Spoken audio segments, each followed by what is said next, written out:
जय श्री राम दोस्तों, कैसे हैं आप सभी। महादेव जी की कृपा से स्वस्थ एवं प्रसन्न होंगे। दोस्तों, आज हम महाशिवरात्रि व्रत के बारे में महत्व, पूजा उपासना तथा कुछ महत्वपूर्ण उपाय लेकर आए हैं। वैसे तो भोले भंडारी अपने भक्तों पर प्रसन्न रहते हैं, किंतु कुछ उपाय करने से बाबा हमें सब कुछ प्रदान करते हैं। तो चलते हैं महाशिवरात्रि के महत्व के बारे में बात करते हैं। हिंदू परंपरा में सबसे बड़ा अगर कोई व्रत पूजा पर्व है तो वह है महाशिवरात्रि। यह फाल्गुन मास की शुक्ल पक्ष की चतुर्दशी तिथि को मनाई जाती है। दोस्तों, महाशिवरात्रि के दिन ही भोले भंडारी मेरे महादेव का प्राकट्य हुआ था लिंग रूप में।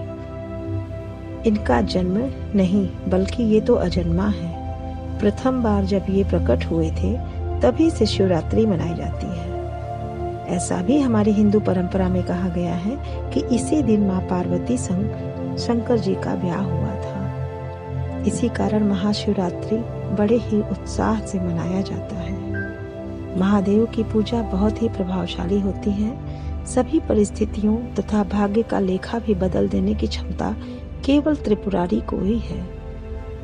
ऐसा कहा गया है कि भावी मेट सके त्रिपुरारी, अर्थात इनकी पूजा उपासना से व्यक्ति अपनी किस्मत भी बदल सकता है, भाग्य का लिखा हुआ भी बदल सकता है।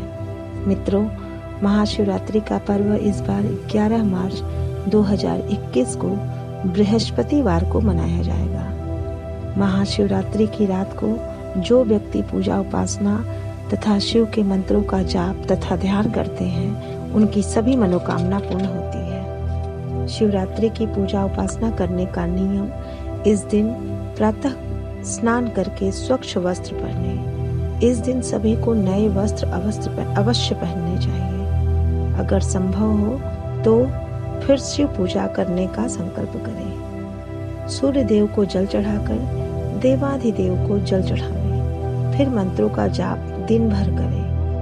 वैसे महाशिवरात्रि की पूजा रात्रि में ही पहर के हिसाब से की जानी चाहिए। जैसे शिवरात्रि की 4 पहर की पूजा महत्वपूर्ण होती है। 4 पहर मतलब रात के 4 पहर होते हैं, दिन में नहीं होता है। 4 पहर की पूजा का विशेष नियम व विधान होता है। जब कोई व्यक्ति निष्ठा से चारों पहर की पूजा करता है तो जीवन में ऐसा क्या है जो वह नहीं पा सकता है। पहले पहर की पूजा शाम को की जाती है। प्रदोष काल में शाम 6 से रात्रि 9 बजे तक यह पूजा की जाती है। पहले पहर में भगवान शिव को प्रतीकात्मक रूप से दूध अर्पित करना चाहिए।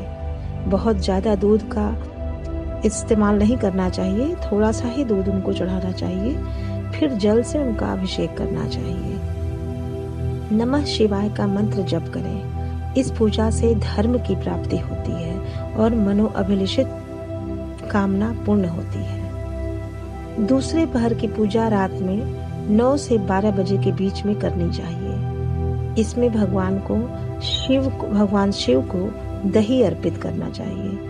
फिर जल की पतली धारा से अभिषेक करें। इसमें शिव मंत्र का जाप अवश्य करें, बहुत ही लाभ होगा। इससे धन और समृद्धि की प्राप्ति होती है। तीसरे प्रहर की पूजा मध्य रात्रि में होती है। लगभग रात 12 बजे से 3 बजे के बीच में होती है। यह पूजा सबसे महत्वपूर्ण होता है। पहले पहर की पूजा में धर्म की प्राप्ति होती है, दूसरे में धन और समृद्धि की प्राप्ति होती है तथा तीसरे में काम की पूर्ति होती है। इसमें गाय के घी से पूजन करना चाहिए तथा जल अर्पित करें महादेव को। शिव स्तुति अवश्य करें। इस समय ध्यान करने से, तीसरे पहर में ध्यान करने से बहुत ही शुभ होता है, बहुत ही लाभ होता है। चौथा पहर 3 बजे से 6 बजे के बीच में होता है, जो भोर में होता है। इससे इंसान को, व्यक्ति को मोक्ष की प्राप्ति होती है।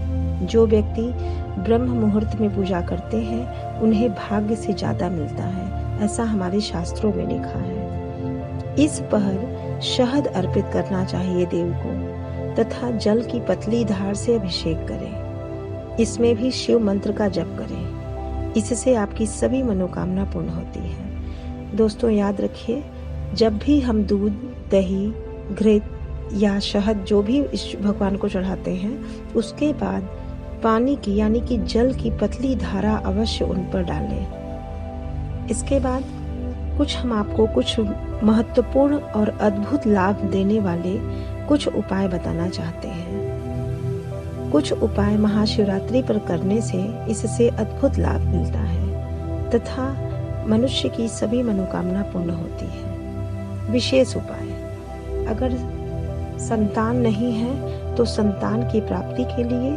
गाय का थोड़ा सा दूध शिवलिंग पर अर्पित करें, फिर जल की धारा से अभिषेक करें, अपनी प्रार्थना करें। जो भी आपकी समस्या है वो समस्या कहें।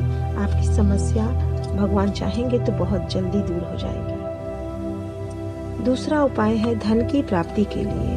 निर्धन व्यक्ति है, पैसे की बहुत समस्या है, ऐसे लोगों को भगवान शिव को 5 चीजें अलग अलग थोड़ी थोड़ी मात्रा लेकर, जैसे दूध, दही, घी, शक्कर तथा शहद, बारी बारी से शिव जी को अर्पित करें। फिर जल की पतली धारा लिंग पर गिराएं तथा अपनी समस्या दूर करने के लिए वहां बैठ करके हाथ जोड़ करके अपनी प्रार्थना करें। विश्वास करिए, आपकी सारी दरिद्रता दूर हो जाएगी। आपके पैसे की कमी कभी नहीं रहेगी जीवन में। तीसरा है जो बहुत महत्वपूर्ण है, विवाह के लिए। बच्चियां बहुत परेशान रहती हैं। इसके लिए है शिवलिंग पर 108 बेलपत्र जो अखंडित हो अर्पित करना चाहिए तथा हर बेलपत्र पर रखते हुए लिंग पर नमः शिवाय बोलते जाना है। इसके बाद शीघ्र विवाह की कामना करें। भोले बाबा बहुत ही भोले हैं, आपकी सभी मनोकामना अवश्य पूर्ण करेंगे। नौकरी के लिए इस समय बेरोजगारी की समस्या बहुत ज्यादा है, इसलिए नौकरी के लिए शिवलिंग पर पतली धारा का जल चढ़ावें तथा शाम को घी के दिए मंदिर में जलाएं। आपकी इच्छा अवश्य पूरी होगी। विवाह की बाधा, बहुत सारी समस्या होती है। विवाह लगता है टूट जाता है, विवाह में कोई न कोई परेशानी आ जाती है। इसके लिए क्या करना है, विवाह की बाधा दूर करने के कुछ उपाय जो बहुत महत्वपूर्ण है। शिवरात्रि के दिन या रात में भगवान शिव को अपने उम्र के बराबर बेलपत्र चढ़ावें। जैसे आपकी उम्र 25 साल है तो 25 बेलपत्र आपको नमः शिवाय कहते हुए बेलपत्र आपको चढ़ाना है शिवलिंग पर तथा जल से अभिषेक करें। फिर महादेव से विवाह में आने वाली अड़चनों को दूर करने का निवेदन करें। आपका विवाह जल्द ही होगा। बालक हो या बालिका, कोई भी यह उपाय कर सकता है। बस मन में विश्वास हो, श्रद्धा हो आपके मन। दोस्तों, शीघ्र विवाह के लिए मैं एक अद्भुत उपाय बताना चाहती हूँ। मैंने आज तक जिसको भी बताया है वो 100% उसको लाभ हुआ है। महाशिवरात्रि पर्व के दिन ही इसको करना है, बहुत अच्छा समय होता है। महाशिवरात्रि के दिन स्नान आदि करके शिव पार्वती के सामने पूजा का संकल्प लें। दिन भर व्रत रहकर शाम को 6 से 9 बजे के बीच में श्रृंगार का सारा सामान एक थाली में सजा लें तथा नए वस्त्र पहनकर जिस मंदिर में भगवान शिव तथा माता पार्वती की मूर्ति है वहां जाएं तथा एक गजरा बड़ा साइज का लेकर माता पार्वती तथा भोले बाबा को पहना दें। एक ही माला होनी चाहिए। माता पार्वती के एक हाथ में 1 दर्जन लाल चूड़ी तथा दूसरे हाथ में 1 दर्जन हरी चूड़ी पहना दें।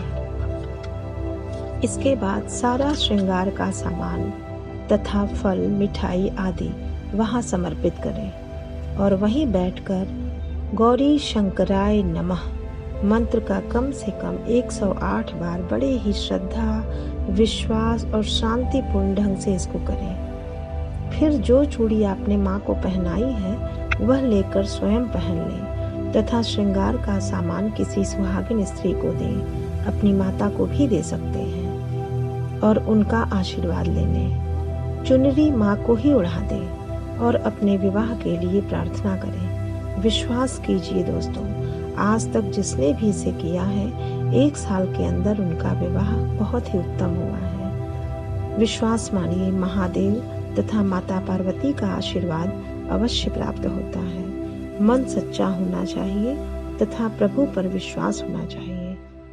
आपकी मनोकामना शीघ्र पूर्ण हो। इसी के साथ हर हर महादेव।